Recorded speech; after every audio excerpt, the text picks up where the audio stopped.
from a physical standpoint in a short week heading into the game on Sunday? Yeah, both those guys are still in the protocol. I think Allie's getting closer, but the only other person that missed practice today, Donovan Smith, was his ankle, and AQ Shipley.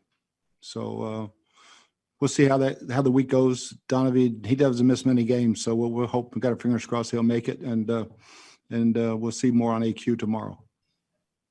And can you just speak to the speed that the Chiefs have on offense? It's one thing for a team to have one or two fast guys, right, to have a deep threat or whatever. It just seems like when you look at Hardman and obviously Tyreek Hill and just the different weaponry they have, Kelsey's a fast tight end, just how that speed presents challenges for a defense. Yeah, they can stretch the field in a lot of different ways, vertically, horizontally. They're good run after the catch guys. They did a great job of building their roster to the type of players they like. You got to throw Sammy Watkins in there who can fly. Every receiver they have can run, and they're built on speed. And and Pat does a hell of a job of distributing the ball to everybody. Thank you, Bruce. You bet. All right, we're going to go over to Jenna Lane. Hey, Coach, you just spoke about working out Pat Mahomes, and obviously you've got a pretty good working knowledge of your own quarterback, Tom Brady. I know you have obviously more knowledge of Brady because he is your quarterback, but just personality-wise, not just ability-wise, what is it that allows them to just be so highly successful, to be able to come up with these big plays and big moments, these comebacks that they've both orchestrated? What is it about them that's allowed them to succeed so much? Yeah, I think it starts with they're both extremely smart. They process information very, very quickly, and they're very talented. The day I worked out Patrick, I think the wind was blowing about 35, 40 miles an hour, and it didn't affect his ball at all. So it was amazing down in Lubbock that day. And you're also a fan, not just of great quarterback play, but great play callers. What can you say about the combination of Pat Mahomes and being an Andy Reid scheme, and what allows that to work so well? I know they've got great players too, but what allows that to work so well? I think Andy's one of the most innovative guys going. He's got a great history log of different type of plays, and when they fit his personnel, he incorporates them. You're going to have something different every single week, and like most good play callers do. Thank you, Coach. All right, we're going to go over to Greg Allman, and then after that, we're going to open it up to Kansas City media. Hey, Bruce, I want to ask you about the passes to the running backs, and not even so much Monday night's game, but the season as a whole. I know a lot of times when you're throwing to the backs, it's because the first couple options weren't open. But just want to ask why you think that hasn't been more of a success in terms of yardage and moving the chains. Maybe we dropped too many to start with, but other than that, it's guys are open downfield. They're normally a check down. We do run routes designed for the backs.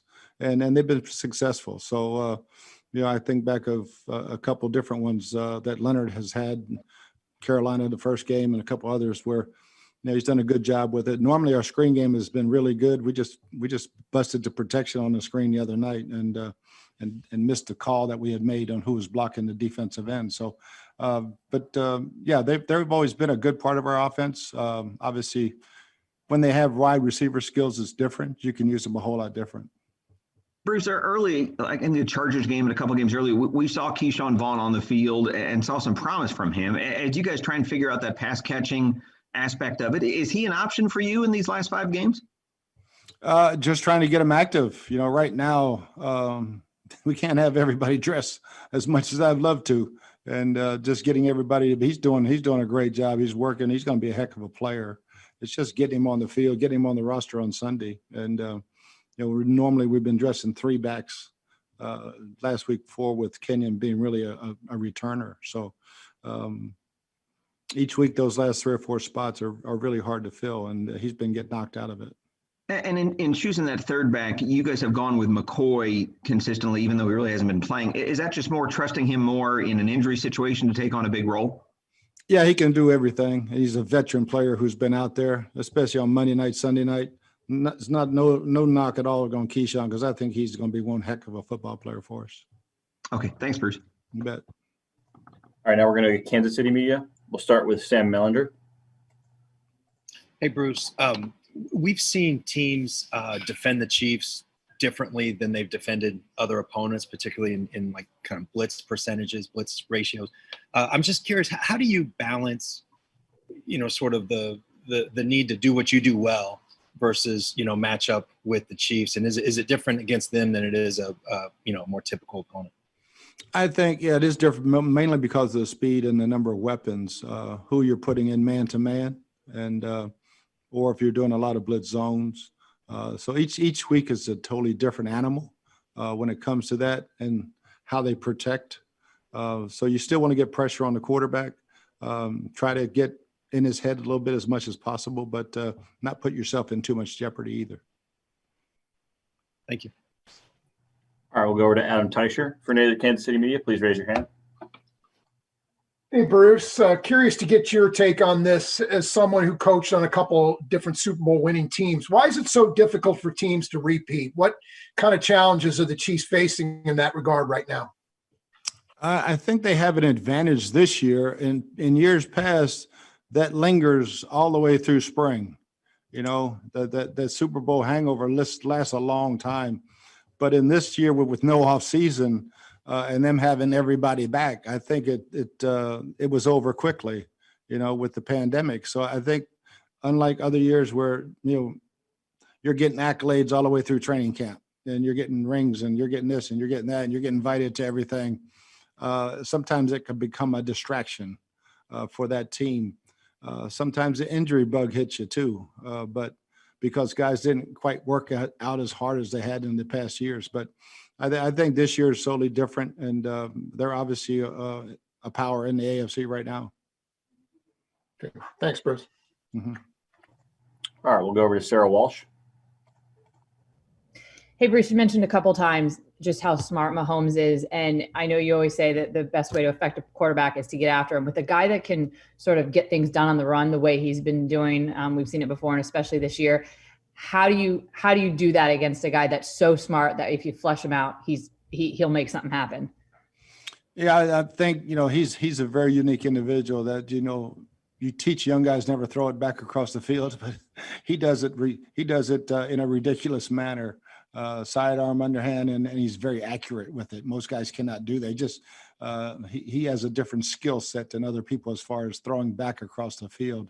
But you still got to chase him around. You got to plaster downfield, and he also does a great job of running and getting first downs himself. So it's a different, unique challenge when you start chasing him around. I'll go to Kevin O'Donnell. Hey, Bruce, JPP hasn't been known to be a guy to pick off a lot of balls. He only had 2 coming into the season, 2 in the last 2 games. What can you say about how he's been playing in that role? And then he predicted that interception on the screen last week. Yeah, I mean, he's done a great job. I mean, the one against Carolina was outstanding, dropped right into the zone. This one, he read that screen all the way. And, he's playing lights out. I mean, he should be on that Pro Bowl ballot for sure. But, he's getting a lot of pressure. He was one of the best players we had on the field Monday night. So Todd just finding different ways to utilize him? As much as we can. We've had him up the middle. We've had him off the edges. We've dropped him, so everything that he can do that we're trying to do it. Yeah. Thank you. All right, we have time for a few more. We're going to go over to Rick Stroud.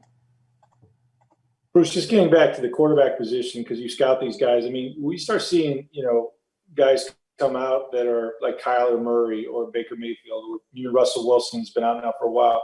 You don't necessarily see the 6'4". You see these guys that can do things on the run.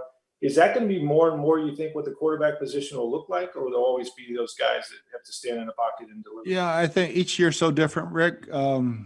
There looks to be some guys that are athletic that are 6'4", coming out. Yeah. The guys like Andrew Luck and Troy Aikman and some of those guys, that they're starting to. I think the all this 7-on-7 summer league, spring leagues, football year round in the last 8-10 years has really started to produce a lot of wide receivers and quarterbacks and guys that can really sling the ball around and then getting into the right systems that fit their skill sets. Thanks. All right, we're going to go to Scott Reynolds and then close out with Greg Allman.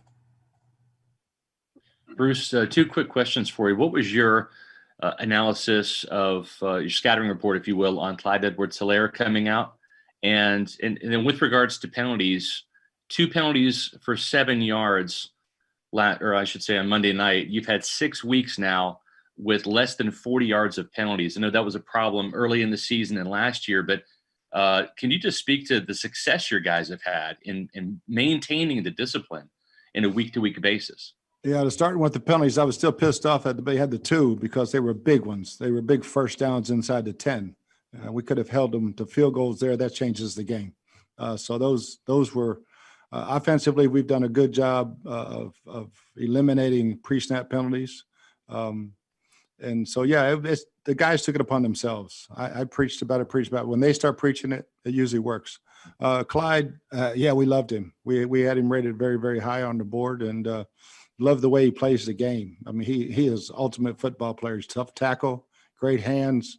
Reminding me a lot of Drew. Now I'm gonna screw his name up, but Maurice Jones, Drew. Yeah, and but yeah, he's a little faster, I think. I mean, but they are really tough tackles at their size. Thank you, Bruce. Mm-hmm. All right, our last one will come from Greg Allman. Hey, Bruce, you could end up getting both these guys back healthy on Sunday, but if Allie were still out and if Q couldn't come back from